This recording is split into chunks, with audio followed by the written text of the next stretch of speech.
BNP chairperson মাথায় সাপের নয় দেশের মানুষ রক্ষার ঝাঁপি নিয়ে ঘুরছেন বলে মন্তব্য করলেন বিরোধী দলের চিফ হুইপ জয়নুল আবদিন ফারুক।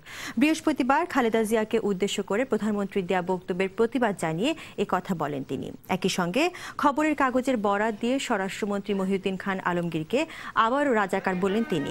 ৭১-এ পাকিস্তানের পক্ষে কাজ করা মহিউদ্দিন খান আলমগীরের মুখে এখন মুক্তিযুদ্ধের কথা মানায় না বলেও মন্তব্য করেন ফারুক। সকালে জাতীয় প্রেস ক্লাবের সামনে এক অনুষ্ঠানে এসব কথা বলেন তিনি। আওয়ামী লীগ সরকারের অধীনে বিএনপি কোনো নির্বাচনে অংশ নেবে না এবং কোনো নির্বাচন হতেও দেওয়া হবে না বলে হুঁশিয়ারি দেন তিনি।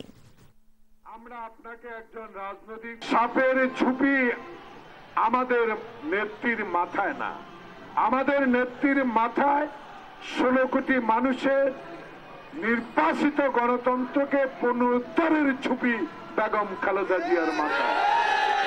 মহিউদ্দিন খান আলমগীর আপনাকে রাজাকার কেন বলেছে? ওনার নিজের কথা নয়, সংবাদপত্রের কথা, বঙ্গবীর কাদের সিদ্দিকীর কথা। আপনি ১৯৭১ সালে কোথায় ছিলেন নিজে বলেন। আপনার কি স্বাধীনতার সপক্ষে আপনার কি করণীয় ছিল আপনি করেছেন? আপনি সেদিন মোটা তাজা হয়েছেন পাকিস্তানের টাকা খেয়ে।